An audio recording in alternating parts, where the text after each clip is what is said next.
Jokes, stories, and commentary heard on Scott and Val Save the Universe are not necessarily the opinions of this station, its sponsors, the network, or our broadcast partners.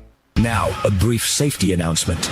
Do not consume hot beverages during the first 15 minutes. The show has been linked to several incidents involving coffee being sprayed on keyboards, clothing, and through noses. If laughter lasts the full 2 hours, congratulations! You've earned honorary Twitch status! So tighten your seatbelts, lower your expectations, and you better go find the Roku remote. This is Scott and Val Save the Universe! Save the universe. Scott and Val save the universe. Good morning. That new intro is great, but I wanted to make sure I knew when to come in. Anyway, it is Scott and Val Save the Universe. It's the radio show you should watch. Good morning, brother. Good morning, sister. We missed you so much last week. It was a little glitchy with the audio, and I'm blaming it because you weren't here. Oh, well, of course. I'm your good luck charm. You are the boys' good luck charm. We were pretty good, though. We were pretty good, relatively. You did miss some cool stuff, though. Nigel's Odd Sports number 11 was out of this world. We also did a couple other things I'm going to share with you. Let me get to the right screen. I'm going to share them with you right now because you missed some really fun videos. So last Tuesday was Shark Awareness Week. All right, being aware of sharks and all the shark dangers. And we had a shark that actually was out on a dating profile, and we have this from that. Welcome to my Finder profile. Swipe right if you enjoy long swims and being mostly intact. Relax. If I wanted you, we'd already be having this conversation underwater. I tried that on a date this week. It didn't work out so well. Didn't work. Okay. All right. I'm so sorry. So we have another UFO program, UFO Yes or No, at the end of the show today. I covered some UFO stuff last week. In Colorado, they saw a crystal potato in the sky. That's how people described it. A bunch of people saw it. And then in Australia, they found all these silver spheres on the beach, and they cordoned off the areas and all this stuff, thought they might be, from an alien vessel or from space or something. And it turns out they were from space, but they were from a rocket that exploded. Oh, okay. So for that, just in case it was aliens, I made this video. Commence Operation Silver Ball thingy. Watch the pink ants run!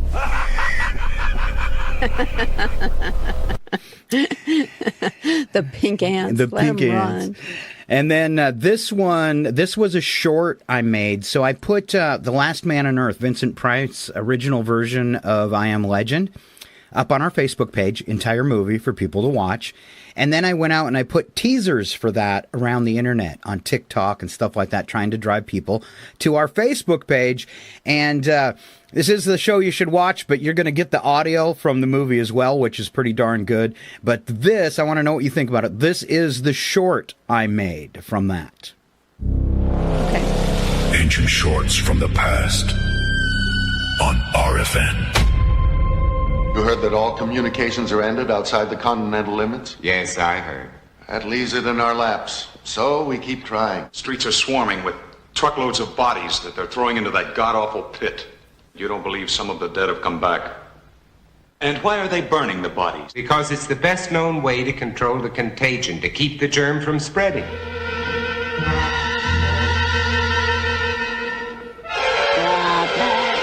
Roger.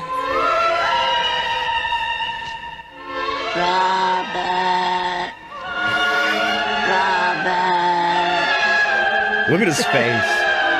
The best scared face ever.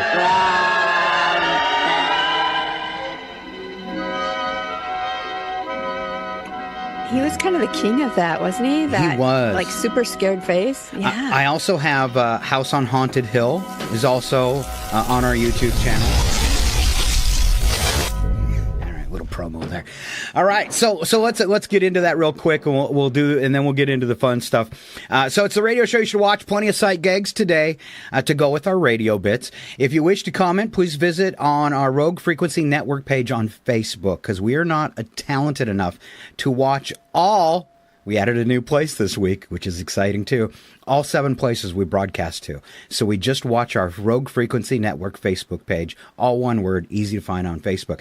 Also, of course, on the radio, it's our home base, 102.7 FM, KCHW in Chewelah.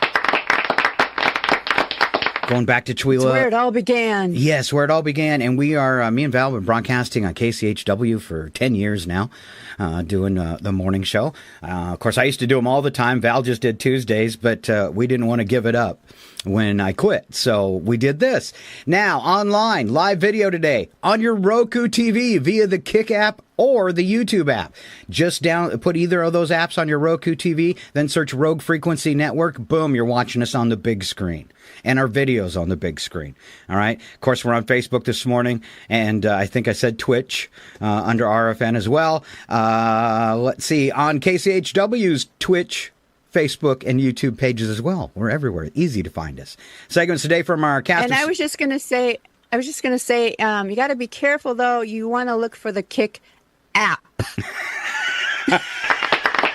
Thank you, Val. It's not that movie. Did it sound like I said something else? Not. It could be to the casual way, listener. No. Yes, it's APP. Yes. All right. Segments today from our cast of silly people. Ken Owens is on vacation, but if we run short on content, I did grab one of his shows. I can't remember where I put it on my desktop, but it's around. All right, Alan Milani with weather. Joel Wazinski, another Chewelah famous person, with Ski by the Sea entertainment news. Nigel, our AI sportscaster Val. Today, Nigel is covering ice canoeing. Okay. And I have real video for this one that was freely available. It's amazing what they go through. So ice canoeing. Oh, how fun is this? Ostrich racing. We'll get to see someone get hurt. And haggis hurling. Yes, sheep organ tossing. But they didn't want to call, hey, come on, we're having a competition this weekend. We're tossing sheep organs. So let's just call it haggis. Yeah. Hopefully people don't know what that is. Yep. Also, we have rearranged odd news. It is going to happen about 7:40 this morning, about 10 minutes away. We might keep it there. And taking its place in the second hour due to almost popular demand, right, Val? Almost popular demand. UFO, yes or no. It's a new segment we started. We got a lot of good feedback on it. We actually had people so excited they sent in a UFO clip for that show. We're going to kind of tweak that and make it kind of a little paranormal segment where we'll talk about UFOs or anything. So if you've got a great paranormal story, a UFO story, want to share it with us, reach out through our Facebook page at Rogue Frequency Network and let us know. We might even have you on the show or tell your story if you prefer that. It'd be kind of fun. So if you got something cool really fun that's happened to you that you could freak people out with, we want to hear from you. You. Because because, you hear these stories and you're like, yeah, right. That happened to, somebody's brother's cousin's uncle's, grandma or something like that. But yeah, if you have a real story to share with us, that would be awesome. I know Scott and I have a couple of our own, but we would love to hear from our listeners. And people, I've told mine a couple times on the radio, and people might think, oh, that's a lie or it's a joke or he saw something else. But for me, it's really validating because especially the one that happened over Quartzsite, I had somebody standing right next to me that saw the exact same thing. So whether people believe me or not, I know it happened. And that's freaky enough for me, baby. That's right. Yeah. I haven't had the UFO experience, but I've had several ghost experiences. So somewhere along the line, I'll share at least one of those too. You want to know what the most disappointing part of seeing the UFO was? What? Obviously, I'm not good enough to be abducted. I was going to ask if you experienced any missing time. No, I wish. I so want off this planet, especially after the past 16 years. I don't want to die. I'm just saying I'm ready to go somewhere else. Somewhere else. Somewhere else. All right, it's time for what we like to call our morning openers. Trying to make you giggle.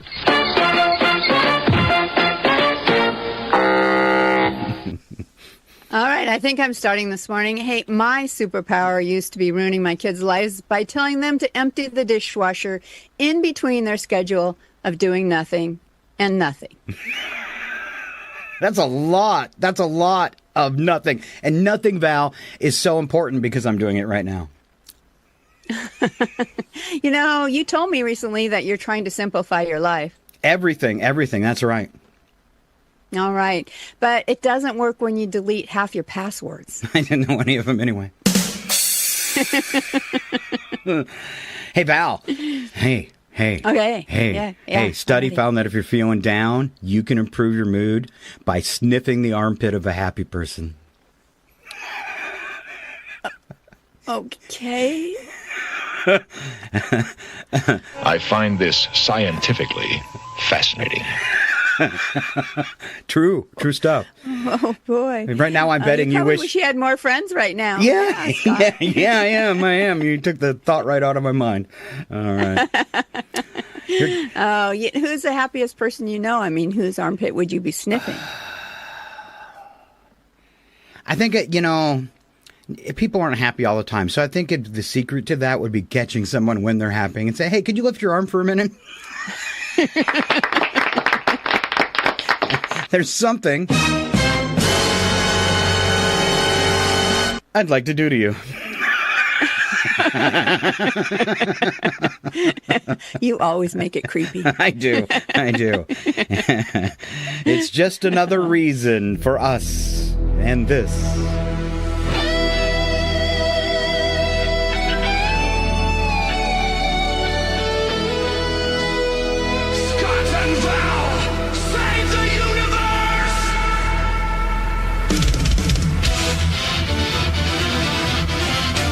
And here comes my sister with your edumacation for today. Things you didn't know about American society and our culture.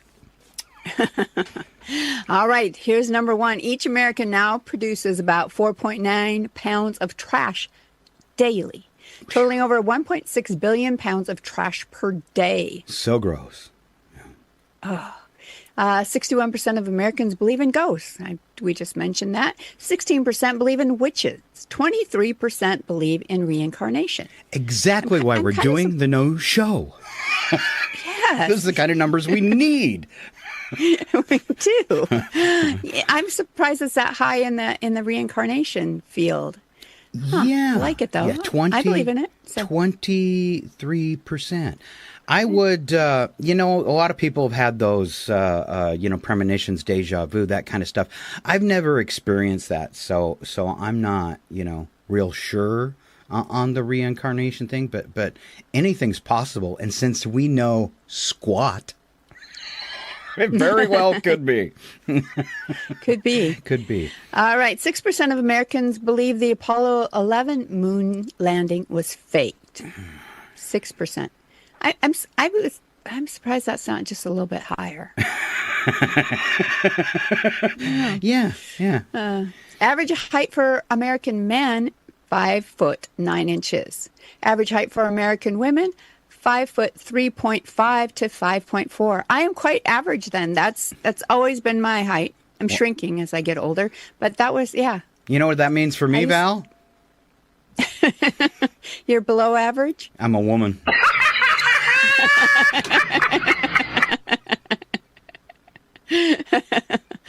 So I feel very comfortable on dating apps now saying I'm 5'5" instead of 5'4" because old people shrink. You do. You just say, oh, I've just shrunk since I posted that. I was 5'8". I'm a big shrinker. Oh, boy. The U.S. now has 890 vehicles per 1,000 residents, still among the highest in the world, with only a few small European nations ahead of it. I miss the days where I was a single person and had 3 vehicles. We are insurance poor because of the number of vehicles we have. Oh, ouch. Ouch. All right. And my final one this morning. Oh, maybe not. My next one on the list, the U.S. now holds over 1.9 million people in correctional facilities. I'm comfortable saying my sister and me have never been in a correctional facility. Yes, that's true. Perhaps at times I should have been. No, that's an institution of other kinds. Oh, yeah. Okay. Different kind of facility. Yeah. Okay. Yeah. Perfect. I get it. And here's a few things that Scott doesn't know. This could last the rest of the show. Only 1 out of 4 people really like their partner's kissing technique. Ooh, I get that. Yeah. French people consume more mustard than anyone else on the planet. Who invented mustard, though? I don't know. You don't know who invented mustard? Sir Mustard?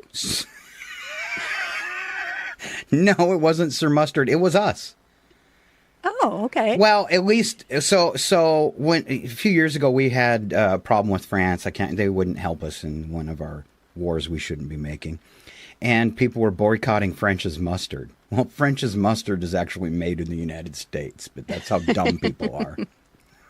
They boycotted French's mustard because it had the word French. They probably boycotted French fries as well. Yes, that was next. Wasn't there was a big push not to call them French fries. Oh, during that time. Okay. Yeah. All right. Potato sticks. Yes. The next one. The planet Mercury orbits the sun at 107,000 miles per hour. Whoa. Oh. Wow. And then finally, there's an estimated 10 quintillion bugs in the world at any given time. That's 10 plus 18 zeros. Whoa. And all of them are here in Maine. I used to think quintillion was a made-up word. Look at that. All right, I've got some questions for Val. First one, Val. This should be easy for you, I'm thinking. This soothing sound occurs at 26 cycles per second. Okay, that's its frequency, 26 cycles per second. That is the same as an idling diesel engine. What is the soothing sound? You're snoring. No. Oh. You're close, though, but it's... I'm gonna say a cat purr. It is a cat purr. I'm surprised it wasn't her first guess, the original cat lady here. How'd you miss that one? But yeah, a cat purr. I didn't know that. So next time my neighbor's running his diesel truck at night, I'm just going to open my window and see if it helps. There's some things out there they're saying a cat's purr is at the frequency that can heal bones. And I don't know if that's, scientifically proven or not, but they are certainly soothing. They are certainly soothing. I watched a thing one time where they took a breed of cat that's very docile, and they took them to old folks' homes and children's hospitals and that type of stuff. And they did an experiment at the old folks' home where they were hooking up the people to biorhythm detectors, watch their biorhythms.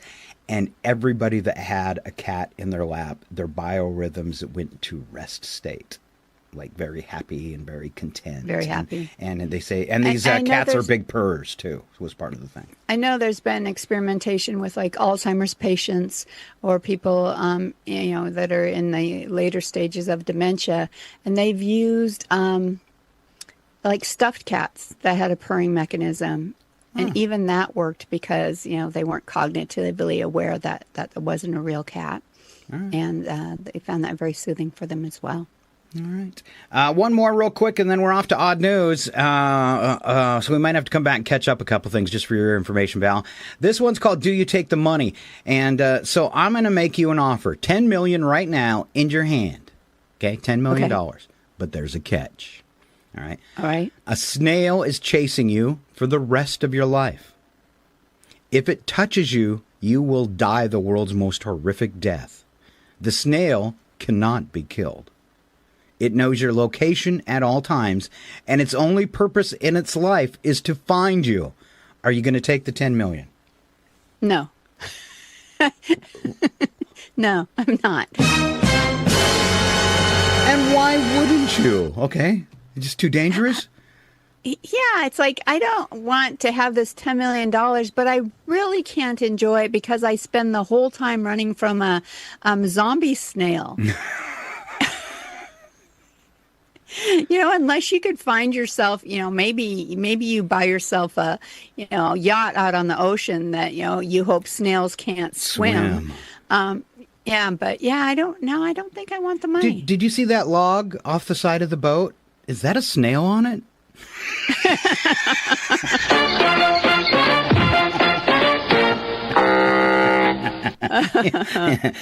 I know what my next scary video for YouTube's going to be. So snail that can't be killed. Yeah, forget Attack of the Dragonflies that we're doing. We'll switch to Attack of the Snail, and it'll be just one. All right. What do you think? No? Maybe? Possibly? Why not give it a shot? Why not give it a shot? I got something else for us to give a shot to. A little entertainment for you this morning. It's time for Odd News. Ladies and gentlemen, brace yourselves. It's time for Odd News with Scott and Val. The only segment brave enough to ask, who let this happen? And then read it out loud anyway. Proof that evolution is taking a coffee break in America. And one or two other places too. This isn't fiction. It's humanity, unsupervised on Odd News with Scott and Val. And Val, you get the excitement to kick it off today. All right. Researchers unveiled a new artificial intelligence robot this week that becomes smarter by observing and learning from mistakes made by other robots instead of repeating them itself. Scientists say the technology could eventually make warehouse robots and household assistants far more efficient. Finally, an AI that learns by watching somebody else mess up. Just watching the middle management right there, I think, would do it. Yeah, that's what middle management does. They just watch you mess up. All right, so the robots definitely have a comment about this, Val. I'm really quite surprised by this. So, it's kind of like what I do with Val then, right?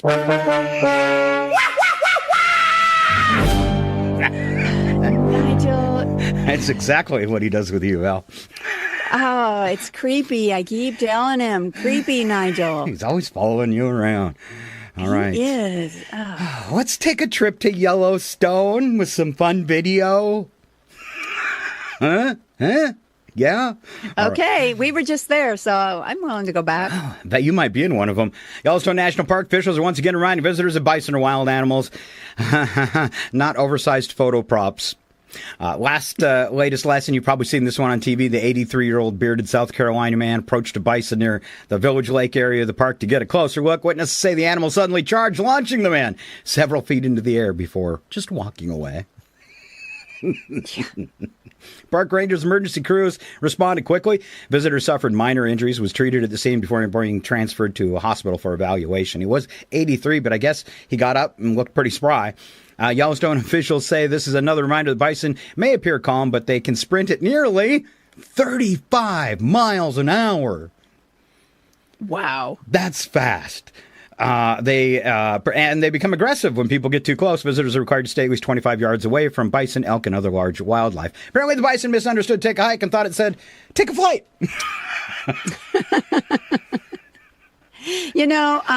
Watching the video, because they've played it so many times on the news, but they also did an interview of the guy last night.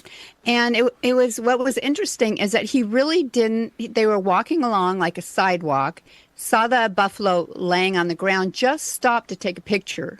I mean, they didn't come any closer. It was just a sidewalk that everybody was walking on when this bison got up and decided that they didn't like this guy for some reason. And he did end up fracturing his hip in several places. Oh.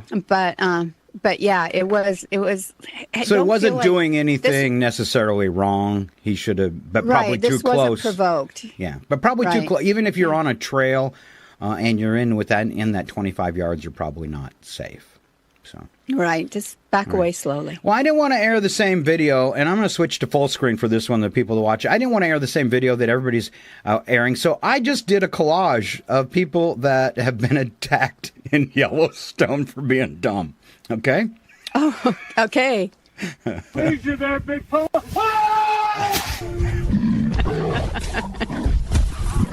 This is the best. Easy there, big puma. Easy there, big puma. Easy there, big puma. One more. Easy there, big puma. So the last one, that dude gets knocked down 4 times. So every time he tries to get up, the bison knocks him down again. That's just cool. It's scary. Well, Scary. It's maybe. all funny until it's you on the end of those horns. Yeah, whatever. All right, keep going, Val.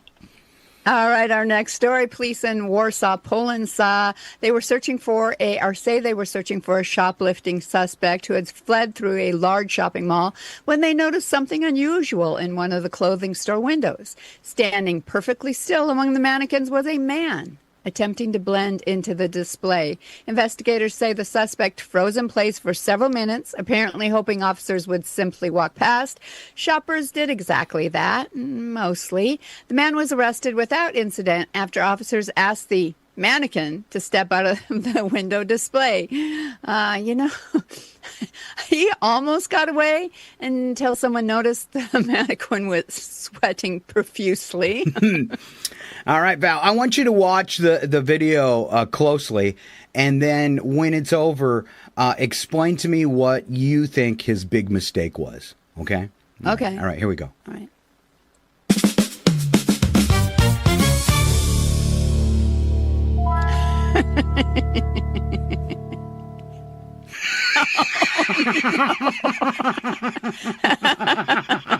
This is a show you should watch and see why we're laughing so hard. I can't even describe what happened at the end of that video on the radio, just to say. Well, I'll just say it like this. He got caught checking out the mannequin in the bikini. That's right. If he was going to get in a window, he shouldn't pick a window with mannequins and bikinis while he's fully clothed. Yeah, well, he's trying to not move. All right. Almost as much fun. Let's get back on the right screen here. Almost as much fun. A tourist eating lunch along England's southern coast discovered that local seagulls have become professional food thieves. Witnesses say one gull swooped down, grabbed an entire sandwich, and landed nearby. Stared at the victim for a few minutes, apparently waiting for his fries. Wildlife experts say birds are becoming increasingly bold around tourists. At this point, there are less seagulls and more flying monkeys. I hate flying monkeys. I actually can do this one for you as well. You daft. Drop the fries.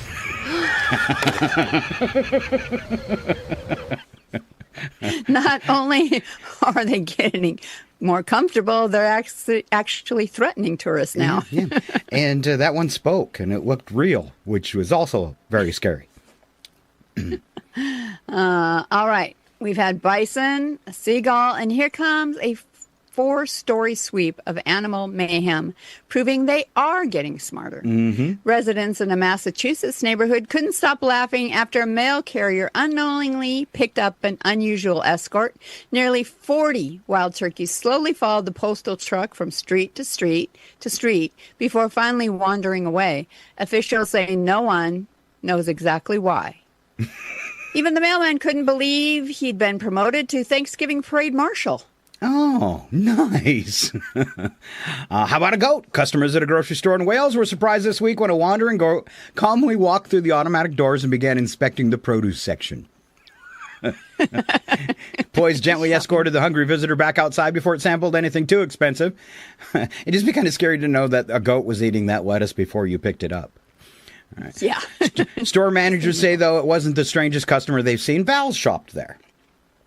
But it was hairier. Harry back did too. To be fair, it headed straight for the salad bar, which means it was the healthiest customer of the whole day. All right. A black bear strolled through the automatic doors of a shopping mall. Oh, that seems to be a thing. Trend. Mm-hmm. On Alaska's Joint Base, El Mandafore Richardson last week wandered straight into the commissary where he ate exactly 1 peach and left a very personal review on the floor before casually walking back out. Wildlife officials say no people or bears were hurt, and conservation officers escorted the bear back into the nearby woods without incident. They also noted bear encounters on base have dropped dropped significantly since new wildlife-resistant dumpsters went in the spring, which apparently was not enough to keep this one particular bear from window shopping. You know what? He gave the place 1 star. Snack selection was fine, but the checkout process left a lot to be desired. Somewhere a mall manager, Val, is filing an incident report that starts with the words, "So a bear walked in." It would be a better story to start when you're in a bar. That's right. All right, Facebook. Now we've got a squirrel. Oh, squirrel. Facebook Meta office in Bangkok got a very unscheduled visitor last week when a squirrel burst out of a delivered package and tore through the building at top speed. This sounds... It'd be a heart attack. This sounds like somebody sat him up. Yeah. It does. Squirrel scratched a janitor before finally being wrangled. Employees reportedly had an absolute field day with it. One worker even whipped up a fake AI-generated HR training video on proper squirrel-related office etiquette. Sounds like something I'd do. Don't bite the janitor. Yeah. Nobody has explained yet why a squirrel was inside of a package addressed to the tech company in the first place. Somewhere out there, one very small, very fast rodent single-handedly outmaneuvered the algorithm at Facebook and never even had to fill out an NDA. 6 different animals all making news headlines this week. What shall we do? Oh, Val, what shall we do? I think the only way to, mash up 4 stories is with a really good mashed up animal song. Here we go. Dogs with buttons having conversations. Elephants painting masterpieces. Hippos saving antelope. And Merv the cat, who uses better sentence structure than Donald Trump. Anybody else getting a little nervous? Yes.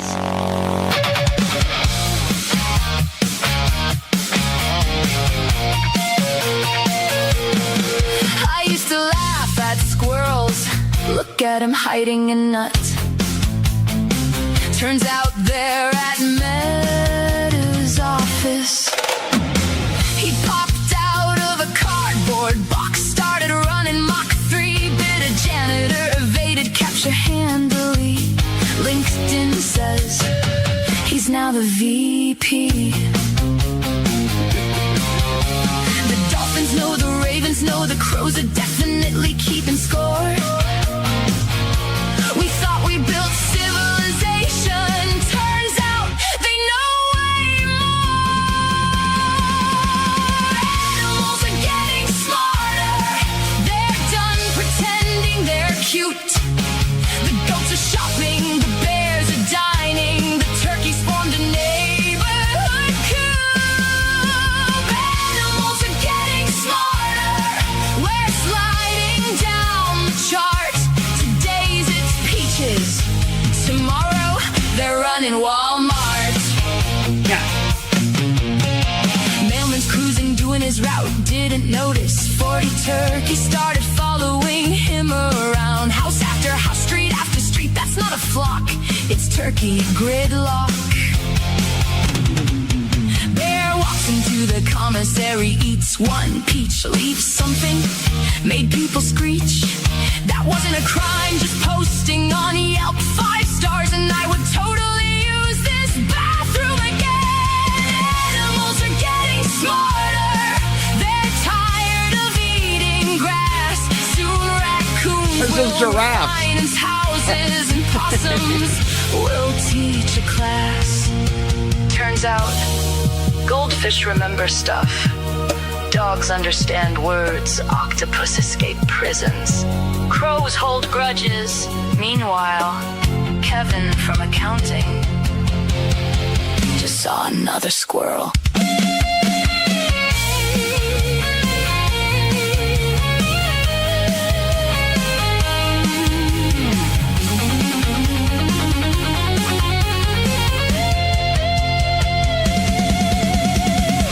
Walked into a grocery store, didn't panic, didn't run. Browsed the produce like he had coupons, just comparing prices. But the employees weren't the nicest, and that's when he said, I'll be leaving a 1-star review, like the bear. Animals are getting smarter, and humans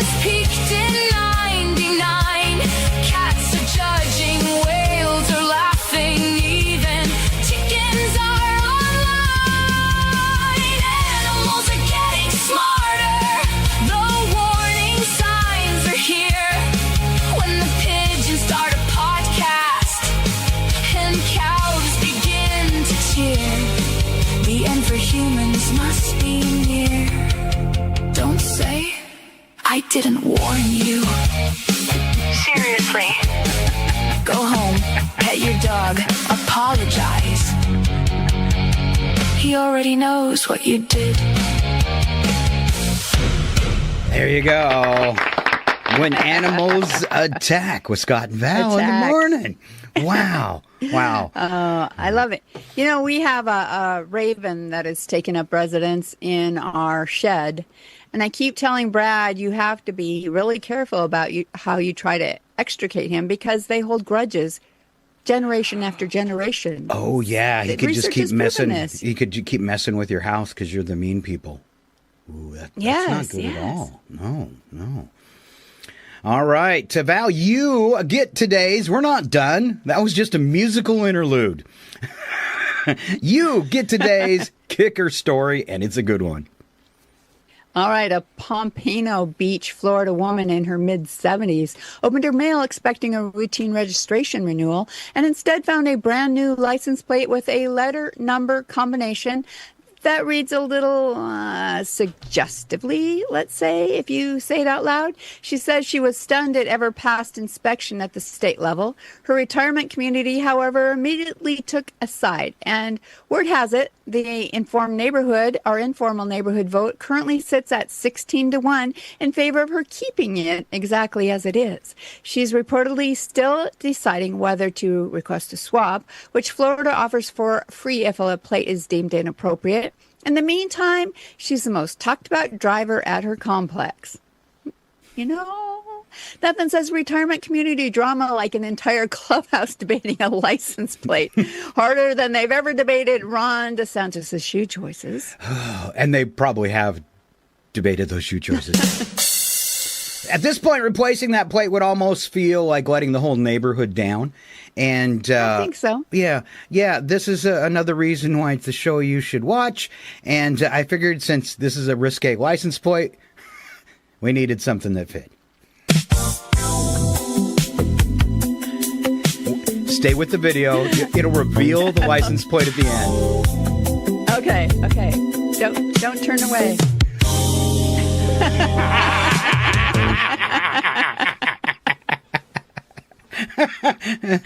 All right, just really? Just in case you missed that, one more. It's worth it. Scott just likes the first part. Yeah. That's actually me, Val. Remind them now where they can watch our video.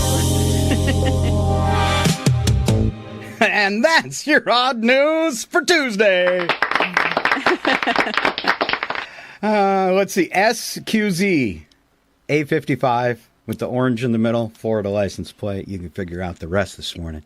There you go. Yeah, write it down right. and you can, yeah. All right. We're a couple minutes away from break, Val. I am going to back up in the show. I really wanted to do this, so I hated skipping it. And this is the thrill. We get to make it up. I'm going for, it was bit number 5.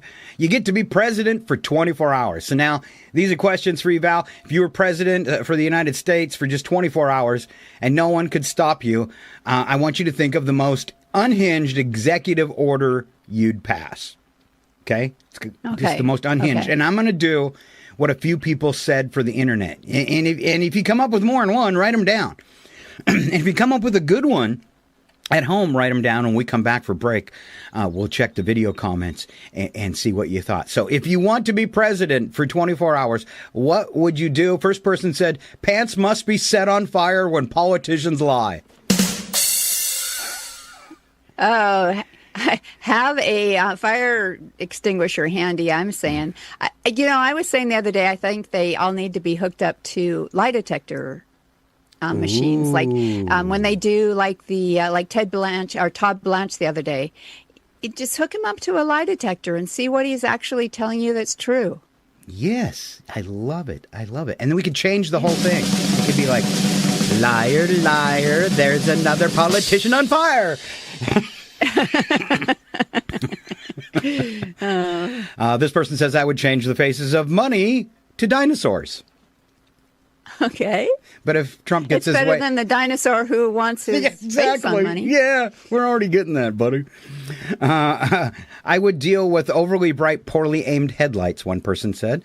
Another person said all public bathrooms it. must have full floor-to-ceiling stalls with no gaps between the doors, like other countries do, I guess.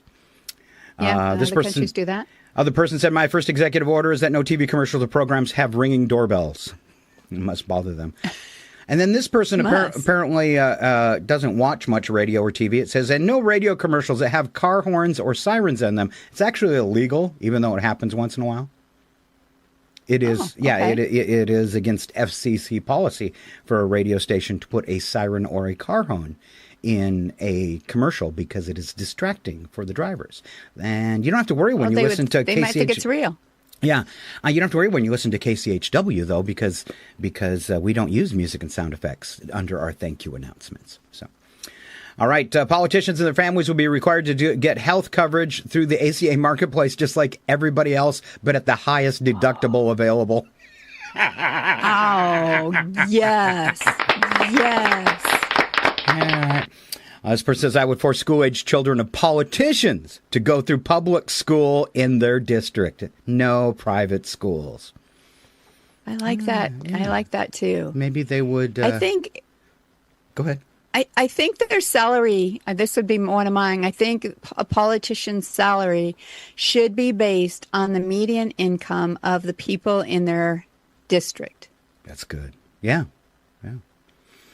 Yes. Because I don't know if you saw recently, Mike Johnson said that the reason why politicians should have access to like insider trading information, or they should be able to trade in the stock market, is because who can live on $175,000 a year?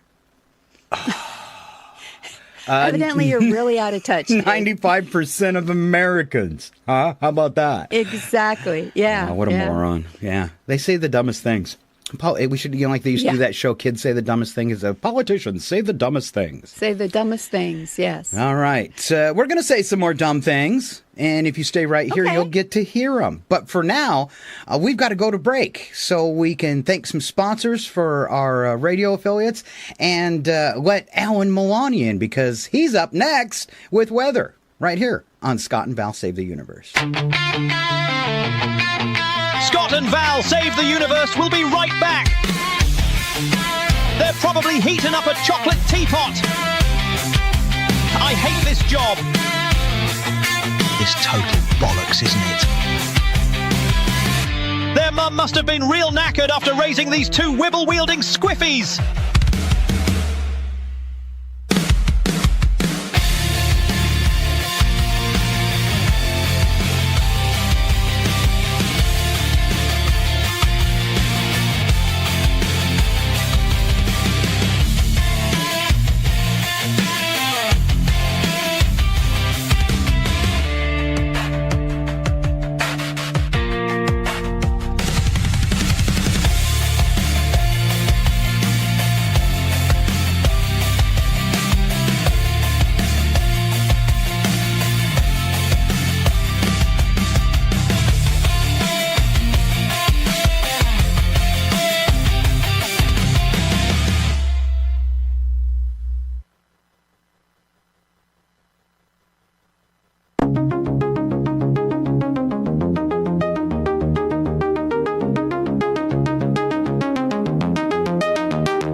And we're back, yes, somehow still on the air, for part 2 of the Scott and Val Save the Universe show.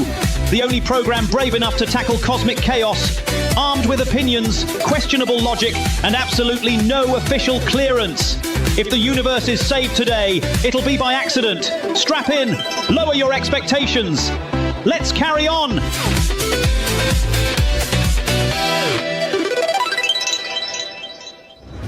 It's time for RFN weather. Here with your national weather outlook is Alan Two Shoes Milani. Alan, 2 shoes, money!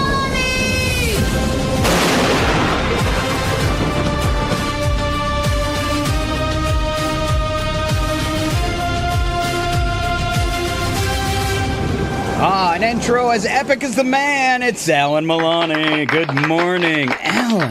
Wow. I don't know that I would go so far as to say epic. You are epic. How are my fellow squiffies this morning? We are doing great. Squiffies. You love that word, don't you? It's probably my favorite word. We're just squiffing along this morning. Whipping, squiffing. Yeah. It sounds like where you're running a janitorial show. A janitorial show? Yeah. We're cleaning things up. I gotta go get my squiffy. Yeah. Uh-huh. Well, Mr. Whacked Out Weather, you got your 2 shoes on. I do, sir. I'm ready to run. All right. What do you got for us today? All right. Good morning. It's time for your weather forecast, the only part of this show that's expected to be serious. Yes, Scott, accuracy is a change of pace around here. Wow. Wow. Laid me out first We line. resemble that remark. Yeah. I don't write them. I just deliver. Okay. All right, let's begin in the inland northwest, where Mother Nature has apparently confused July with the inside of an air fryer. Today through Friday, the greater Spokane area will roast with the highs in the upper 90s to around 100 degrees, and Wednesday and Thursday could top out around 101. Overnight lows stay in the 60s and 70s, so your air conditioner officially becomes Employee of the Month. Saturday cools into the mid-90s with gusty winds and elevated wildfire danger before temperatures settle back into the upper 80s on Sunday. I know, Val, you call 89 degrees sweater weather. You're also the only person who orders hot coffee when it's 100 outside. Exactly. It's menopause. You're either freezing or, you're a planet of the sun, or, on the sun. So one or the other. Right. Surface of the sun temps. Yeah. Yes. Heading west across Washington and Oregon, the coast enjoys marine clouds and temperatures in the 60s, with inland cities stay comfortably warm in the 80s.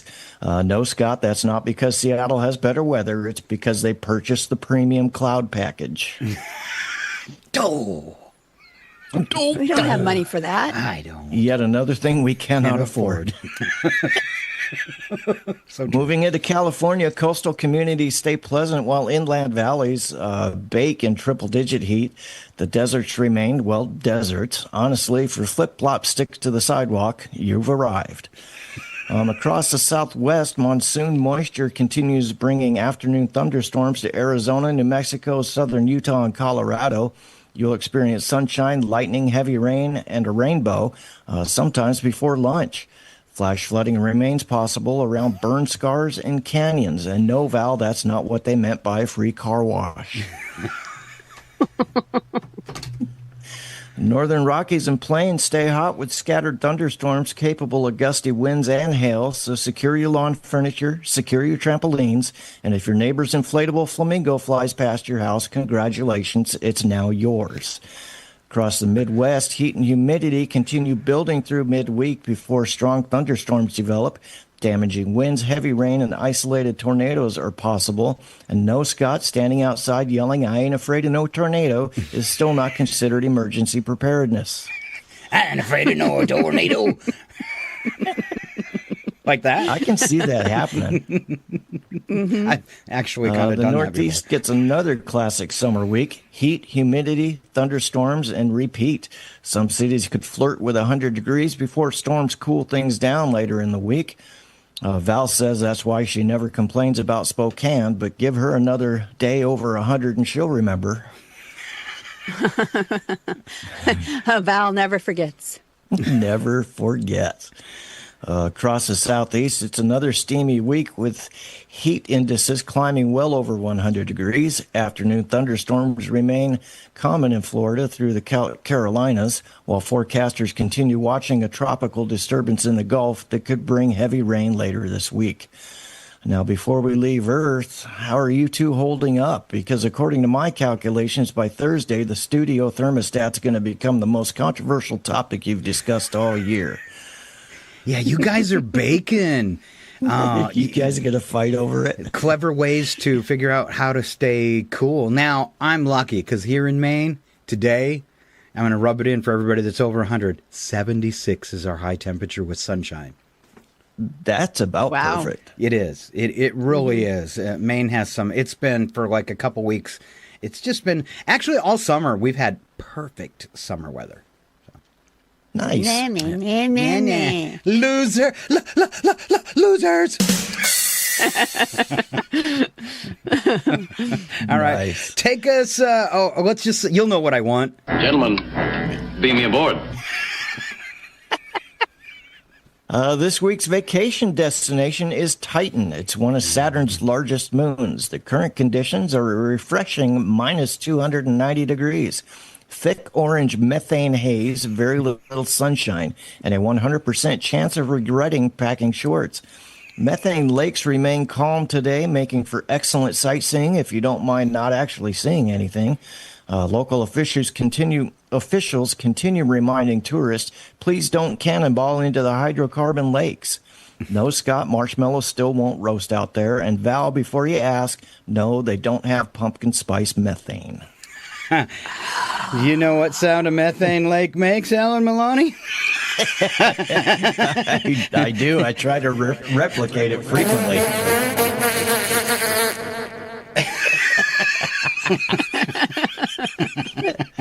I got a little fun fact for you this weekend, too, Scott. Okay, yeah. Titan, which is Saturn's largest moon, is the only moon in our solar system with a thick atmosphere, and it's so dense that if you had strapped on a pair of wings and somehow survived the negative 290-degree temperatures, you could actually fly by flapping your arms. Its low gravity and thick nitrogen-rich air make powered flight much easier than on Earth. Whoa, dude, I'm going to be having some, like, Titan fantasies now. Is that crazy? That is crazy. It's awesome. I can't get any lift here in the studio. More methane, Val. More methane. More methane. More methane. All right. Let me adjust the air quality on the spaceship right now. Let's beam it all into Alan's ship. It might be time to change the filter.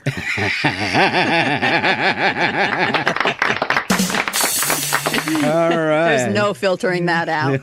No filter. All right. What a great weather forecast. Thank you so much, Mr. Maloney. Anything else? Nope, that's it. Thanks for having me. Well, thanks for popping in. We really appreciate you and your wit every Tuesday. And you just lay it on us. We're waiting. All right? All right. All right. Once again, Alan Maloney. Thank you so much, Alan. See you next week, and I will have 2 shoes. 2 shoes. Excellent. We'd like to see them. We'd like to see your favorite 2 shoes. Just saying. I will show you next week. Okay.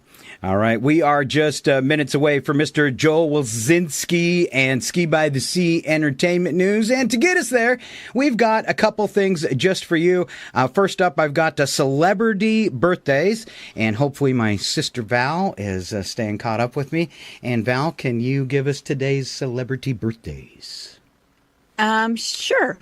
We start with, that's not what I thought it was. All right. The first few were in memoriam. Okay. I found it. Can you believe it? No. That was pretty fast for me. Mm-hmm. Robin Williams was born on this day in 1951. Ernest Hemingway, the author, was born on this day in 1899. Don Knotts, who is actor, and he played, I think, most famously Barney Fife on the Andy Griffith Show, was born this day in 1924. Josh Hartnett, 48, he is the actor from Pearl Harbor. John Lovitz. You probably know how to say these better than me. 69. Justin Bartha, 48. Juno Temple, 37. Betty Gilpin, 40. Diane Guerrero, 40 years old today. Good luck. David Dasmalchian, 51. And George Wallace, 74 today. George Wallace, the comedian. All right. Yes. You know, do you remember as kids, me and you watching all the Don Knotts Disney movies? I never watched Andy Griffith. I didn't like it.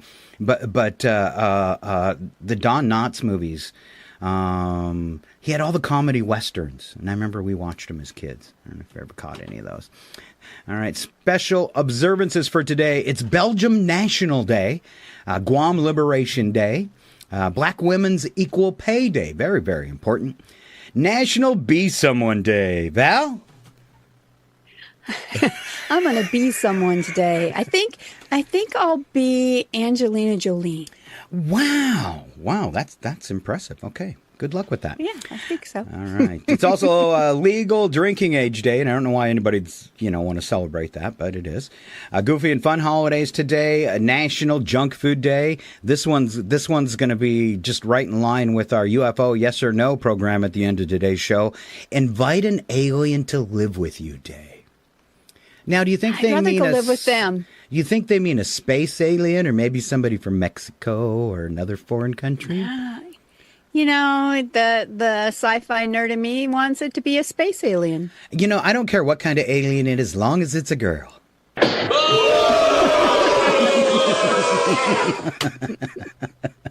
you a female alien? Would you know if it wasn't? Oh, I'd know. Maybe. All right. Let's see.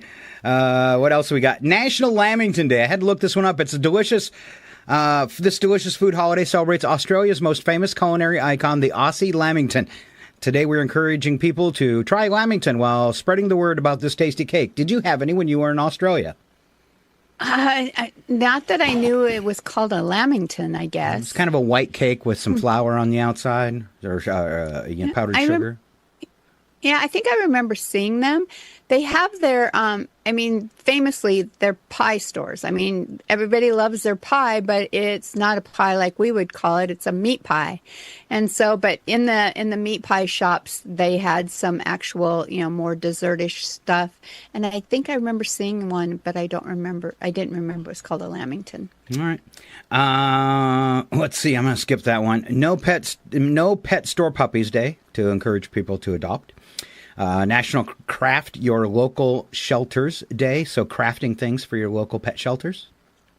National Tug of War Tournament Day. Oh, we missed it. We could have this totally set up. You in Washington, me here in Maine with a big long rope. All right. So when I say this next one, if you're listening to the sound of my voice and there's someone close to you, I want you to turn to the person next to you and say, "What you doing for lunch?" Okay? What you doing for lunch? Because today is... Oh, what you doing for lunch this week? Let's go ahead. Today is National Take a Monkey to Lunch Day. So here's your second. Go ahead, turn, say it to him.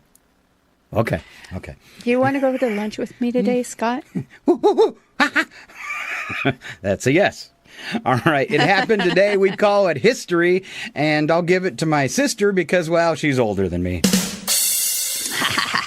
And I was alive back in 1873 when Jesse James and the James Gang staged its first train robbery, the Rock Island Express near Adair, Iowa. A loss of $6,000 was reported, but a gang insider said it was more like $65,000. Don't know why they lie, because they're politicians, I guess. In 1969, Apollo 11 astronauts Neil Armstrong and Edwin Buzz Aldrin blasted off from the moon after 21 and a half hours on the surface and returned to the command module piloted by Michael Collins. The astronauts left behind the lunar modular's lower section, on which is mounted a plaque reading, "Here, men from the planet Earth first set foot upon the moon, July 1969 AD. We came in peace for all mankind. Oh. All right. 1972, comedian George Carlin was arrested for disorderly conduct in Milwaukee for saying on stage the 7 words performers were prohibited from saying on television. You know, that's down to 2 words. 7 of them? That's down to 2 now. The list? Yeah. I won't tell you what they are. Because I don't think you're supposed to say them on radio either. Yeah. I think the list for radio is a bit longer, though, isn't it? No, they changed it. It's the 2 words and then what your community deems inappropriate and how many complaints they got. Oh, okay. So, but there are 2 words that are guaranteed like $17,000 fine. Yeeks. Yeah. Oh. All right. 1998, the roof at the Saline County Library collapsed in Benton, Arkansas from the weight of what apparently was years of accumulated pigeon dung. Ew. Ew. 2007, Harry Potter and the Deathly Hallows, the final book in the best-selling Harry Potter series, was released. It was 2011 when NASA's space shuttle program ended with the landing of Space Shuttle Atlantis on mission STS-135. In 2017, singer Justin Bieber was barred from performing in China over his bad behaviors. Ooh. If only they'd banned presidents from the office for the same thing. 2019, Marvel announced 10 new superhero films at Comic-Con. 2022, in the largest decline since World War II, it was announced that U.S. life expectancy fell by 1.5 years. Wow. That's a big jump all at once, right? I mean, it must have been the reporting maybe right after COVID time. And it that's what I saw. That's what I kind of wondered too. Was that because of COVID and it brought the percentages down that far? Because we did lose a lot of people. So. We did, yes. All right. Coming up in just a few minutes, it's humans being awesome. And that's like feel-good news because I think that's a way that me and Val, with our Save the Universe theme can save the universe because most of the news we get is so negative. I think doing something like that is important. So we've got humans being accidentally awesome coming your way in just a few minutes. But you do have to stay with us. Right now, it's our friend Joel Wazinski. Ladies and gentlemen, the show that goes nowhere yet somehow everywhere is about to astound you again. Live from the tropical country of Belize, it's your RFN entertainment guy, Joe. What? Joe Wools. Joe Wolchinski. No? Woolzinski. Closer, Doc, then. It's time for Ski by the Sea on Scott and Val. Save the universe.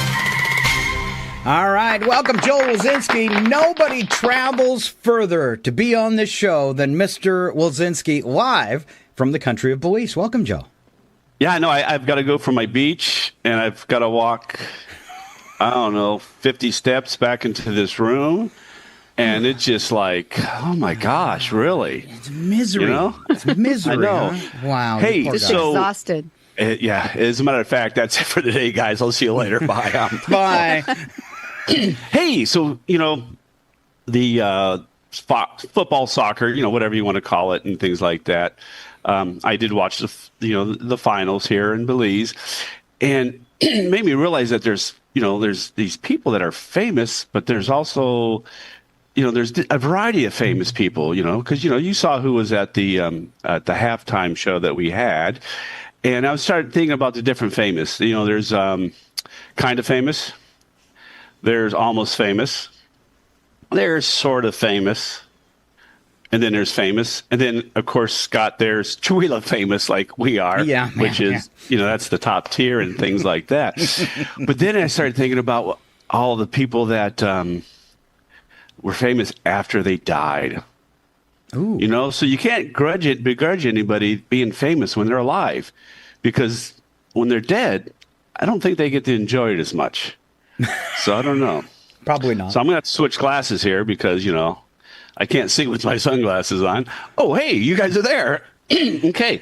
So these are people that really, and some of this might be surprising to you, that were not famous until after they passed. Okay. First one is Vincent van Gogh. famous for paintings such as The Starry Night, Sunflowers, and Irises. Why after death? Van Gogh sold very few paintings during his lifetime and struggled financially. After his death, his sister-in-law promoted his work, helping make him one of history's most celebrated artists. Did you guys know that? That's crazy. Yeah. Yeah, I had no idea. I mean, everywhere you go, there's a Van Gogh. Anyway, Emily Dickinson, famous for nearly 1,800 poems, known for their originality and emotional depth. And I'm assuming, though, if they would have had toilet stalls around the time that she was around, that they might be a little bit more popular, because I'm sure you've read some of those poems. But why after death? Fewer than a dozen of her poems were published while she was alive. Most were discovered in her home after her death and later published. Wow. Who knew? Gregor Mendel, don't know who he is, but he's famous for establishing the basic principles of genetics through pea plant experiments. Okay. Okay. Hard to say, but I know what you're talking. You're talking about the plant to peas, right? He was experimenting with them. Pea plants. Yeah. So, yeah, say that too many times, and that would be the new list of one of the 7 things you can't say on the radio. Wah, wah, wah. His groundbreaking research was largely ignored until around 1900, when scientists rediscovered it and recognized him as the father of genetics. Wow. I mean, this guy's the father of genetics, and he doesn't even know it. That's he's sad. probably got peas growing out of his skull, and he doesn't even know it. Sometimes you don't find out you're a father till later. Yeah. When they come knocking on your door. Franz Kafka. Yeah, Franz, famous for The Trial, The Castle, and Metamorphosis. Why after death? He instructed his friend to destroy his unpublished manuscripts. His friend ignored the request, published them, and introduced the world to one of the 20th century's greatest voices. This is not as exciting as I thought it would be when I dreamt about this morning. So speaking of dreaming, Scott, you mentioned that, about the fantasy about Titan, the flying. Yeah. Yeah, I've read your blog of your other fantasies. Yeah, that's probably good. That one's a little bit more mild. Edgar Allan Poe, famous for Gothic horror stories, detective fiction, and poems such as The Raven. Although during his lifetime, people kind of known him, his reputation and influence grew enormously after his death, making him one of America's most influential writers. Wow. Huh. Okay, I'm going to skip this guy. This name is familiar, but and the sad thing is sometimes, people, you don't know they're dead. Sometimes it's like some people that are stupid. They don't know they're stupid. But anyway. Am I dead? Nick Drake. Am I dead? Did you hear a voice? We did have this discussion that zombies would starve. We had that years ago, if you remember, right, I remember Scott? now, yeah. I'm alive. Okay, cool. Okay, Nick Drake, famous for albums including Pink Moon, Biter Later, and 5 Leaves Left. Why after death? Drake sold very few records during his lifetime. Decades later, his music found a large audience through reissues, films, and commercials, earning him recognition as one of the most influential rock or folk musicians. Now, have you guys ever heard of Nick Drake? I thought he was like one of the Backstreet Boys, no? No. I think there's a rapper named Drake. Yeah. Okay, this is the one that I remember this when I was growing up. Jim Croce. Yes. Famous for songs such as Time in a Bottle, Bad Bad Leroy Brown, Operator, and I'll have to say I love you in a song. Okay. Croce had already begun to achieve commercial success before his death in a plane crash on September 20th, 1973. But then, I remember seeing him on the Sonny and Cher show and that, but like I said, sadly, he went a little bit too young. And here's some more that went a little bit too young. Cleavon Little, Andy Kaufman, John Cazale, and Warren Oates. And I'm going to go a little bit earlier because it's a long walk back to the beach. And I think I bored everybody enough. No. But hey, These are the people. This is like, so I guess the moral of the story is one, I'm lazy and it's a long walk to my beach, but also is that, there are people out there who are they're not famous, but they're artists. They're doing things. Pay attention to them. In Chihuahua, there's a lot of artists going around. Craig McQueen is bringing a lot of people, and I'm sure in Maine, don't wait until someone's dead to enjoy the work, if possible. Okay. So that's going to be the moral of today's story. Enjoy some artists from people that are presently doing it. Yeah. All right. Just because someone says, "Oh, this is the person you should be listening and buy an album to," that's just cool. But there are people out there who are doing it that no one will ever really hear about, maybe except for in your local area. And beach is waiting for me, so I got to go. All right. Bye. You know what I did get from your... Go ahead, Val. I was just going to say to our listeners, make us famous now. Come on, help out. Wait, we're not famous. We're not famous. We're not famous yet. Not yet. So do it first now. You know what I got from this, really, though, is just for the benefits for your children. In case I've done something artistic that could make me famous after I'm dead, I'm not throwing anything away. Oh. Any scrap of paper, any recording, anything I do, my kids are just going to have to wade through it. Yeah.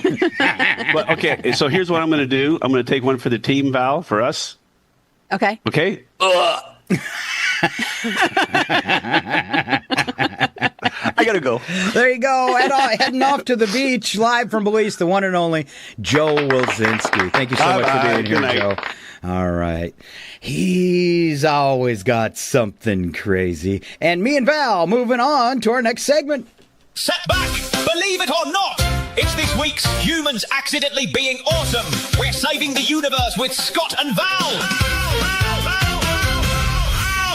Now, this is what I was talking about earlier. A little news, maybe restore your faith in humanity, at least a little bit. And Val has our very first story today on humans being accidentally awesome. All right. Between 2007 and 2024, Florida attempted to rebuild the Gulf of Mexico's ecosystem in an unusual way, dumping over 500,000 tons of recycled oyster and clam shells straight back into the water. These shells were gathered from seafood restaurants, quite literally scraped off of plates, as well as seafood plants. So essentially, a massive amount of sinking, rotting garbage was supposedly going to bring the struggling sandy seafloors back to life. Understandably, the idea was met with criticism. Some called it reckless dumping. Others warned it would be detrimental to an already dwindling ecosystem. And for a while, those concerns seemed valid. Even the researchers running this giant experiment had their doubts as no visible progress was initially seen. But beneath the surface, those scrapped shells immediately got to work, even though human eyes couldn't perceive it. Bacteria began attaching themselves to the discarded shells, creating a biofilm, which is the starting point for pretty much all marine ecosystems on the planet. It's something scientists still struggle to recreate in a lab. The shells also released calcium as they disintegrated, which produced microzones, small, invisible pockets of water with a slightly different chemical makeup that certain underwater organisms need to survive. Not only that, but the dead shells served as a solid foundation upon which living baby oysters could mount and grow. Previously, due to reef decline, there were only soft surfaces. The living oysters then filtered the water, keeping harmful algae blooms at bay. All of these things and more helped revive fish, turtle, and dolphin populations to numbers not seen in over 2.5 decades. Layer by layer, the ocean floor had rebuilt itself until the results were visibly undeniable. Now, that is a cool story, but what worries me about those kind of stories is people will go the opposite direction with climate warming. See, the oceans aren't that bad. They're fixing it, that kind of stuff. And just keep in mind that that's one tiny spot of the ocean where they tried it and it worked. And this is something that needs to be done all over the place where we're losing reefs and stuff. But cool that they've found a way to make a difference out of trash. So it's interesting when we were in Australia because we snorkeled the Great Barrier Reef, and they were talking about how they plant the reef. So they'll take healthy reefs and get material from that and take them to ones that are dying, and it kind of starts to regenerate and heal those reefs that aren't doing so well. So I thought that was very fascinating. Moving on, Menlo Park Fire Protection District in California proved that sometimes technology and compassion make the perfect team. A dog that had been missing since the 4th of July spotted nearly half a mile offshore in the San Francisco Bay. Exhausted and being surrounded by seagulls, firefighters launched a drone. Now, I'm not sure if the seagulls are trying to point the dog out or eat him. So that's kind of weird. I don't know. Yeah. Maybe they were like a warning sign. Hey, look over here.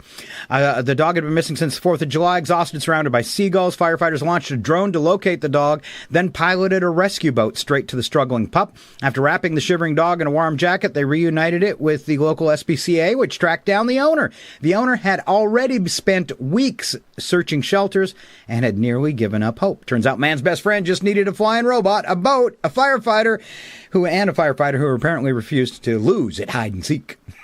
So another round of applause. Very big round of applause there. In Alaska, where just drive there isn't always an option, volunteer pilot Duke Maroff answered an unusual call.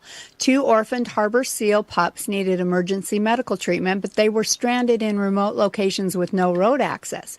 Maroff flew roughly 1,200 miles over several rescue flights, transporting both pups to the Alaska Sea Life Center in Seward.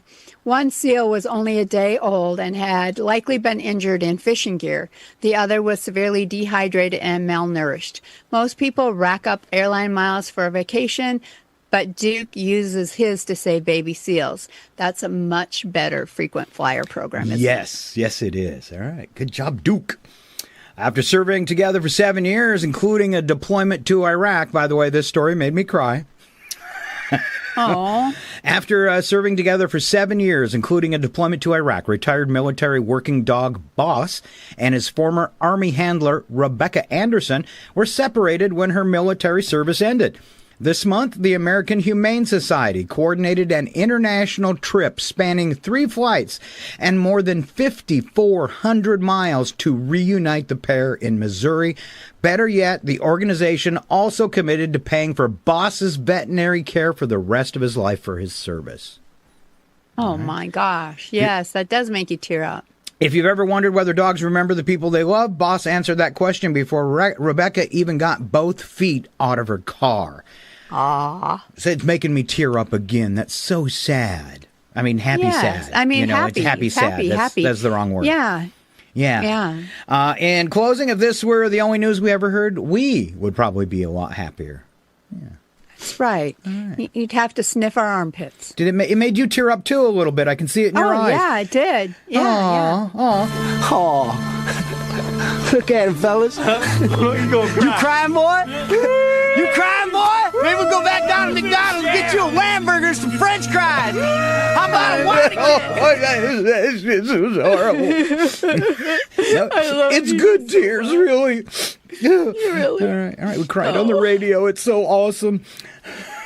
Whatever you do, do not tell Nigel that we cried. No. We'll never hear the end of it. Hopefully he's tuned out right now. No. Speak of the actual devil. Here he is. Hello, you wonderful collection of glorious nutters. I'm Nigel Wobbleton Teacup IV, once again bringing you the finest athletic achievements from the darkest corners of the sporting universe. It's time for Art Sports on RFN. We start off with my favorite way to cool off, ice canoeing! This delightfully bonkers sport comes from Quebec, where competitors paddle canoes down rivers until they hit solid ice. Then they jump out, push the canoe over the frozen bits, hop back in, paddle some more, repeat until someone wins or remembers they live indoors with heat. It's part race, part marathon, part... I think you're gonna lose those toes, sir. Imagine inventing this. Pierre, the river's frozen. I know. We'll postpone? No, fetch the canoe! One wrong step and you're swimming in water cold enough to freeze your thoughts halfway through having them. I admire it from indoors with a hot chocolate. Now, it's time to almost fly! It's ostrich racing! Yes, the majestic world of ostrich racing. Now, if you've ever looked at an ostrich and thought, I'd like to ride that, you need supervision! These enormous feathered lunatics can run over 40 miles an hour. They also possess a delightful habit of ignoring absolutely every instruction you give them. Left? No. Right? Also no. Straight into a fence? Now we're talking! The jockeys deserve credit. Climbing aboard what is essentially a 6-foot-tall dinosaur with anxiety issues seems bold! I've seen shopping carts with better steering. The ostriches, meanwhile, look permanently offended, as if to say, why am I carrying Kevin from Nebraska? More, you say? Off to Scotland then for haggis hurling! The proud Scottish tradition is exactly what it sounds like. People stand on a platform and throw a haggis as far as possible for our American listeners. A haggis is Scotland's national dish for everyone who's actually seen one. It's also the only food that looks like it lost a fight with a lawnmower. Competitors aren't judged just on distance. The haggis has to stay intact, which is asking quite a lot from mushy stuff. Imagine training for this. What are you doing this weekend? Launching sheep organs. Fair enough. The world record throw is well over 200 feet. That's further than most people have ever willingly traveled with haggis. Somewhere there's a Scottish grandmother watching this muttering. I spent all day making that. I've been Nigel Wobbleton Teacup the Fourth, and there's your trifecta of the wacky. I wonder where civilization is heading all the time. Every week it answers downhill, but it'll be hilarious. Remember, stay curious, stay concerned, and if someone offers you a ride on an ostrich while carrying a haggis across a frozen river, take my advice. Don't be daft! Cheerio. Off with you then! Off with you then! There you go. Oh my goodness. And if you've never seen one of Nigel's videos, we post them online on all of our platforms. They're pretty cute, like that one. I love the 90s rapper at the end dancing. Poorly. Where did that come from? So would you throw haggis? Yeah, as far away from me as possible. Would you ice canoe? I don't like the cold. Depending on how much money you made, I suppose. The video looked miserable. And then what about riding an ostrich? I'm all for that. Oh, you go for it. I'll take video. Okay. I love we'll be famous before we die. So on that video, I couldn't find any copyright-free videos of ostriches racing, people racing ostriches. They were all on TV channels. So I had to make my own with AI. And I had him during the line where he says throwing them in the bush. I did that, and AI did its typical thing where it puts them right through the railing instead of going over it.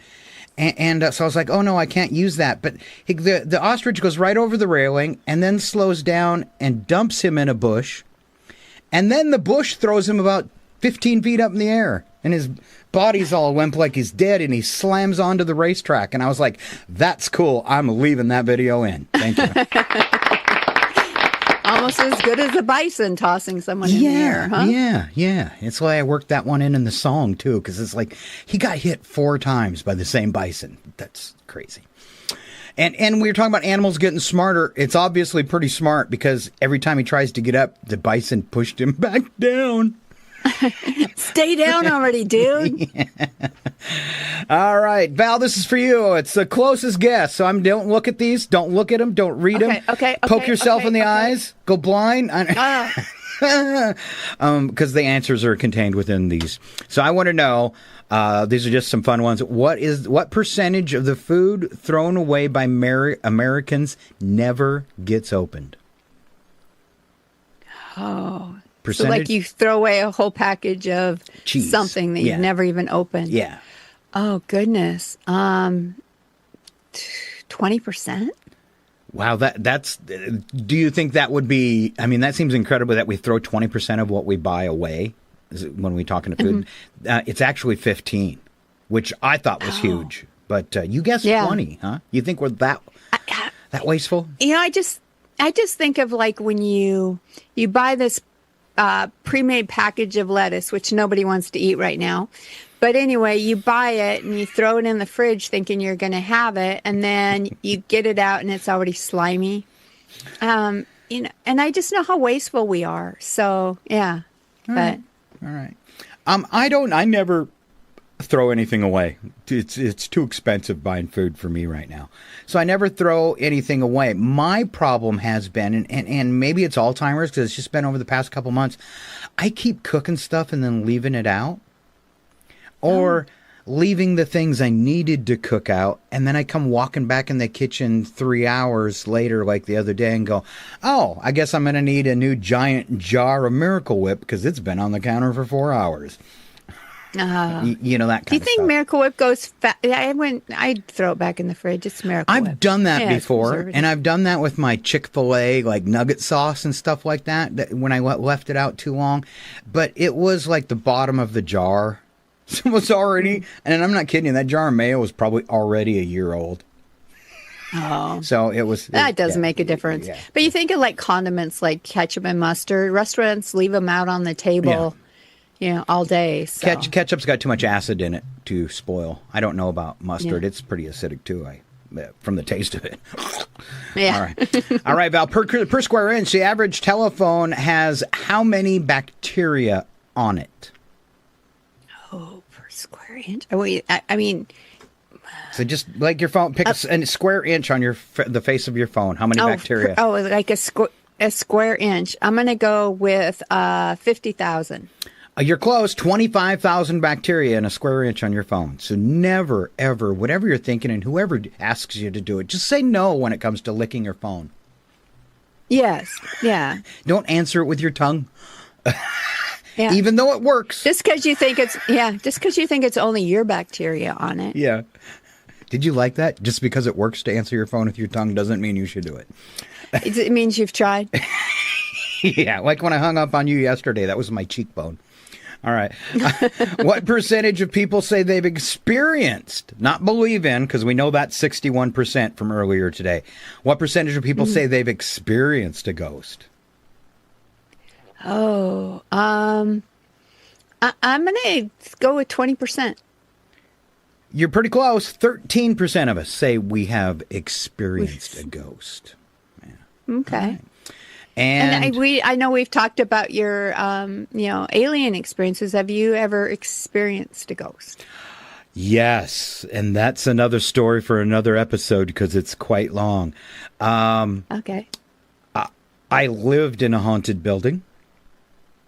And I worked at the Fox Theater years ago as a janitor. That was very haunted, very petrifying at times at night. It was and once you feel like you've experienced something, then you're hypersensitive. Something thumps, and you think I had to walk through a dark area between the two different theaters upstairs and the projection room. And it never failed as I was coming to the end of the hallway. It was pitch black. I could never find a light there. And that's where the furnace was. And every time I'd reach for the door to go into the second balcony theater, that furnace would kick in and just give me a heart attack. Send me right through. Because it's like for the whole Fox Theater. So it's this massive furnace. And it's pitch black and you're standing beside it and it goes, wah-wah! I was just telling somebody yesterday about a little bit about your experience in that place down in the Tum Tum area. Oh, yeah. The home you own there. You had some interesting experiences there, too. Yeah. Those are for another story, though, because we're running late on time, and we want to talk about some UFOs. Everyone, look up to the sky! What is it? Is it a bird? Is it a plane? It's a UFO! Run for your lives! It's time for UFO! Yes or no? Control room, we have my God, it's landing right on top of us. It is. It is. It's landed right on top of us.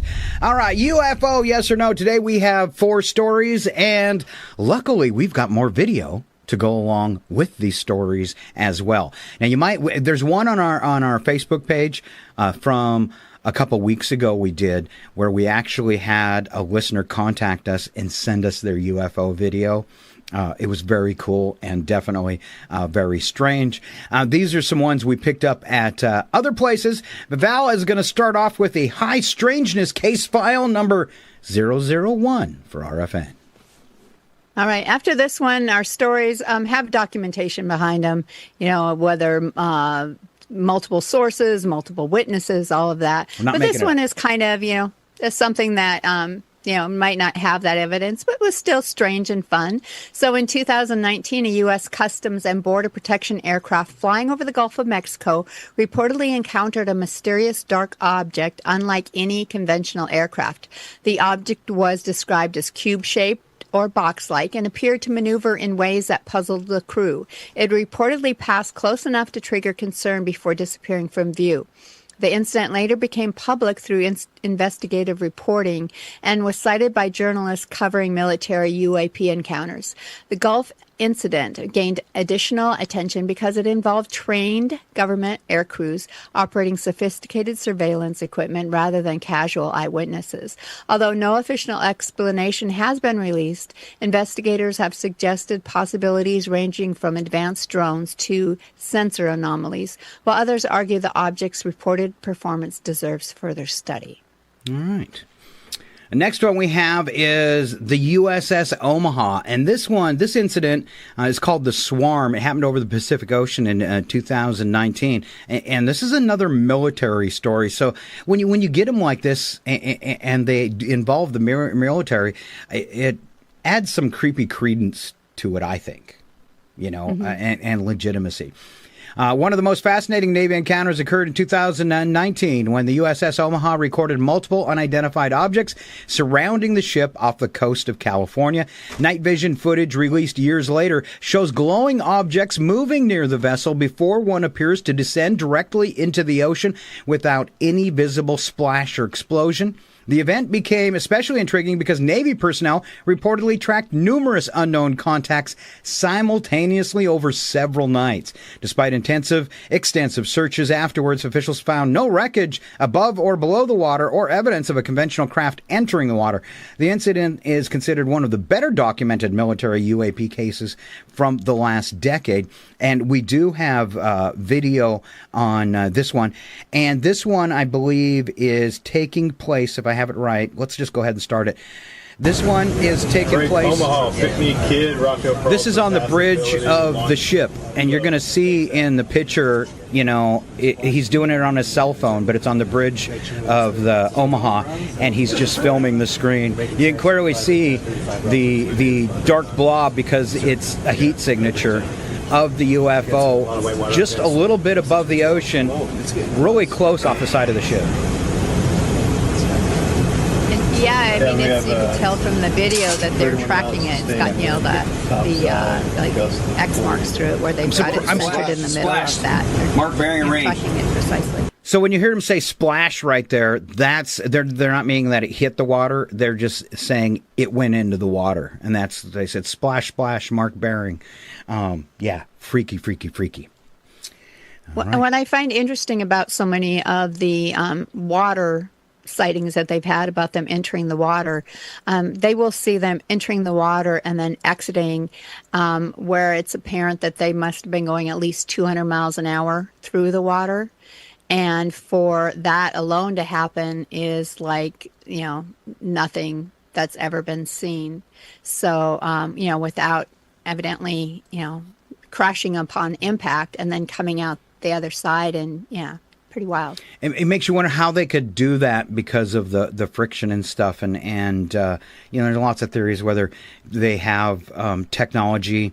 Like our scientists have said, we would need to travel at the speed of light. You need to be able to put a bubble around you, like basically being in the inside of a black hole, so that you could move at the speed of light. And it makes you wonder if they have that technology, because we see so many sightings. They move so fast. They make turns, like the ones the military pilots were going over a couple years ago in front of the Senate.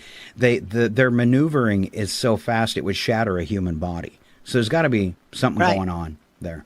All right. It's back to you, Val, off to Puerto Rico. All right. This was at Aguadilla Airport.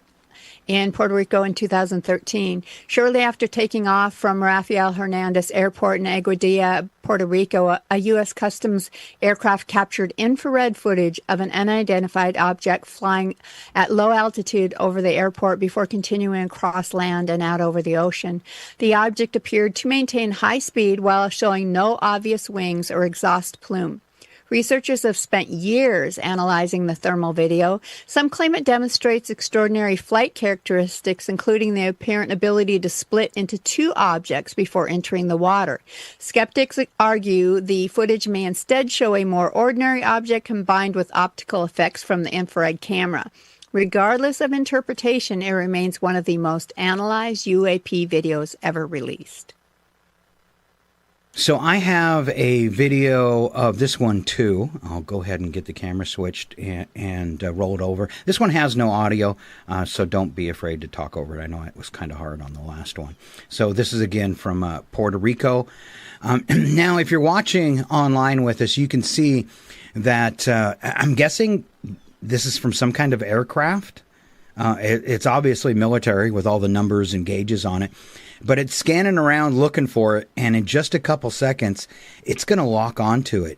This was a huge object, and I mean, at least from the perspective that you can see on the video here, it was quite large and moving very, very fast around the airport, and they didn't know what it was. That's trippy as well. Yeah, and they said it was a U.S. Customs aircraft, so that's probably why you see the instrumentation that you do on the panel. So, but yeah, I mean, it's going so fast you can't even lock on it, really. Yeah. He's trying to keep up with it, but they can't lock on it, so. Wow. And that was 2013, so that's well before drones had even really become a thing. Right, right. And it just, yeah, you can just see the land beneath. It's a pretty wild video. All right.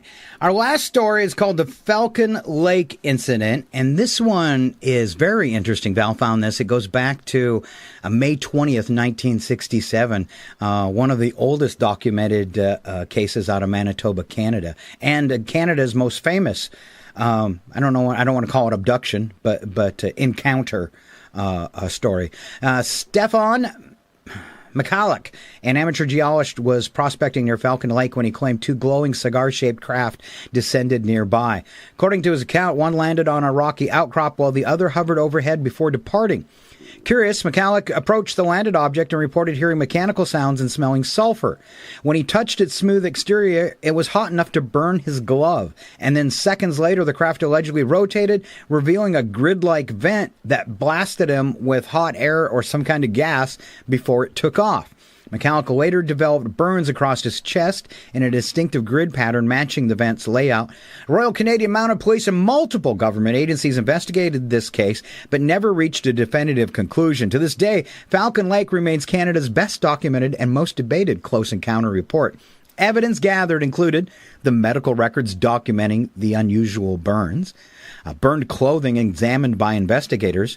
There was multiple official investigations, and possible explanations were an industrial accident, a hoax, radiation exposure, or something entirely unknown, which is cool. Now, more than 50 years later, no explanation has satisfied everyone on that one. All right. Wow. I do have, from 1967, let's show this. There is a picture of Stefan and a drawing he did of the UFO. And that's kind of what we think of as a more typical UFO shape.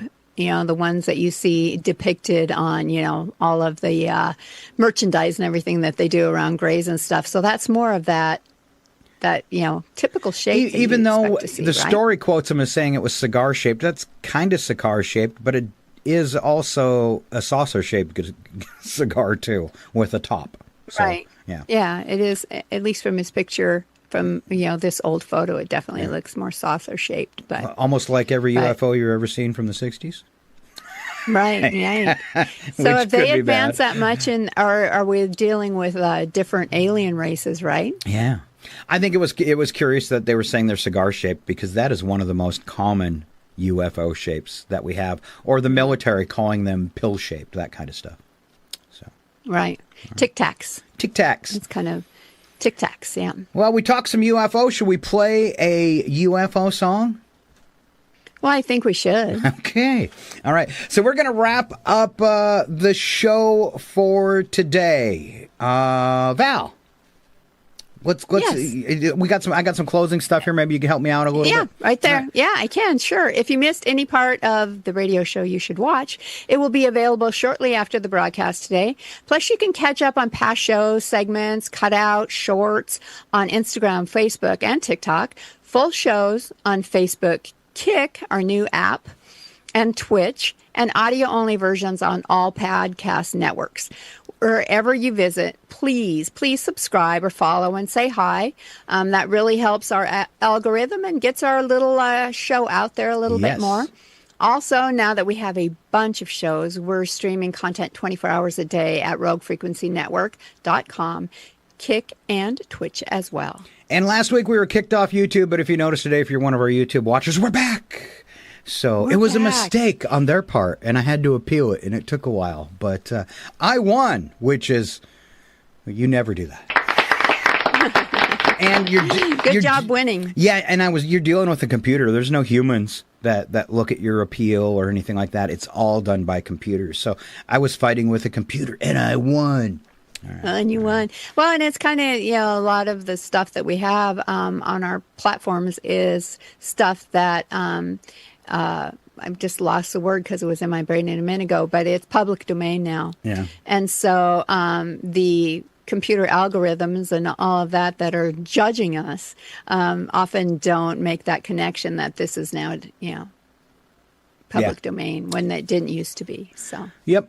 All right. Other than that, we want to thank you for being here today. We're Scott and Val Save the Universe. If you go looking for the full episode, it is number 23. Number 23. 23. Today. We need to do something, like a big celebration or something for episode 25. That's what I was thinking.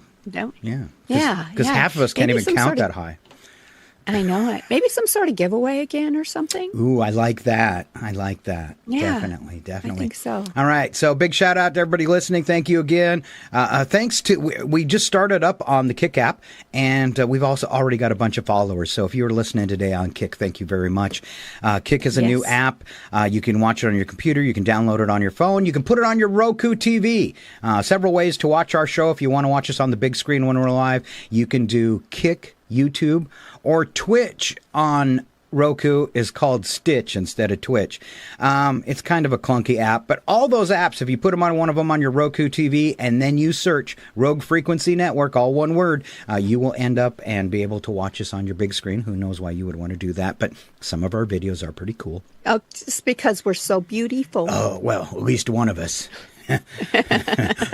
No, and we do say all the time it's a show you should watch. I mean, if you want to catch those videos we played today of the UAPs, the picture that we talked about, any of the great videos that Scott puts together for our segments, like Odd News, and of course, I hate to plug him, but Nigel and his Odd Sports are always hilarious. So you really should check it out and watch it.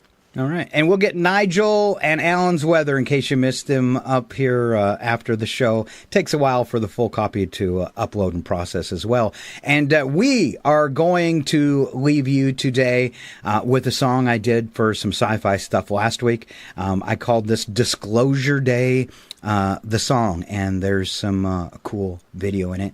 Other than that, we'll see you next Tuesday, 7:15, same place, same time. Thanks for listening. It started the other video. I can fix it, really. I can fix it. All right. I did it. Have a good day. Love you, Val. Spielberg Bye. says, Love come you buy too. a ticket. The truth might just sink in. The popcorn's hot, the lights go dim. It's Disclosure Day. Will the humans win? Then the age of disclosure shows serious folks with serious faces. Everyone whispering they've got spacecraft parked in secret places. Congress shrugs, the internet screams, red strings replacing everybody's dreams. Every week there's something flying, every week another blur. Half the world says it's aliens, the other half says probably a bird. Disclosure's always next Tuesday. Circle it again, 6-pointed thing. Crystal potato, silver space balls dropping in. Everybody's got a camera, nobody gets focus right. We've got 8K televisions, but we're filming like it's 1995. Hey, beam me up, or at least explain the weather. If aliens are really watching, they've picked a weird time altogether. Colorado found a crystal potato hanging where potatoes shouldn't be. Australia captured mysterious space balls. Completely normal, apparently. Well, when City looked up, what in blimey was that overhead? Half said visitors, half said a drone. One bloke blamed his neighbor Fred. Somebody's uncle's cousin's barber swears he knows a guy in black. Funny how disclosure's coming, but it's always next week. Are we under attack? Nigel says, "Oh, do stop waving blurry mobile phone videos at me. I am a vastly superior artificial intelligence. I have examined every alleged UFO sighting from the last 80 years. 43% are balloons, 27% are drones, 19% are Venus, 11% are Kevin from Birmingham after 3 pints. As for the actual aliens, they're probably circling Earth with the doors locked and pretending nobody's home."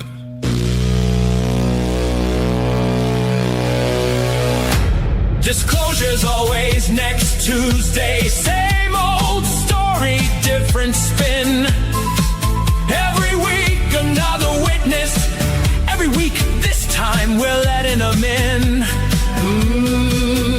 6-pointed mystery. Crystal potato, silver space balls from the sky.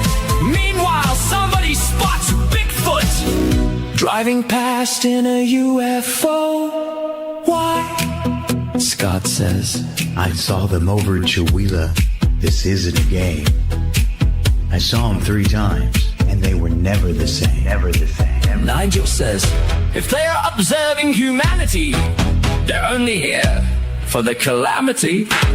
Hey, if aliens finally introduce themselves, they'll probably look around and say, "Actually, we'll come back after your next election. Okay?" Then they'll pull a U-turn, hit warp speed, and leave us with another blurry video we really don't need.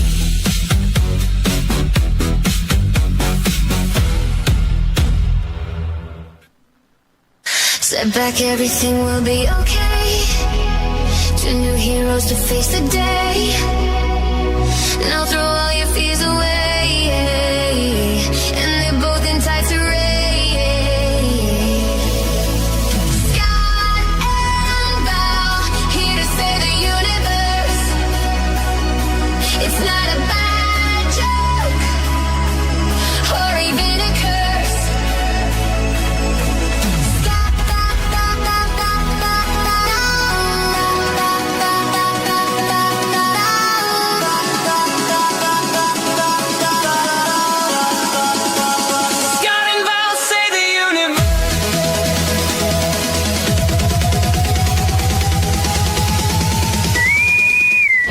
Will self-destruct in 20 seconds. This is your last chance to push the cancellation button. Engage.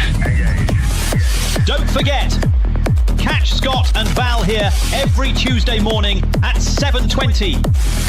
I hate this job. Scott and Val save the universe.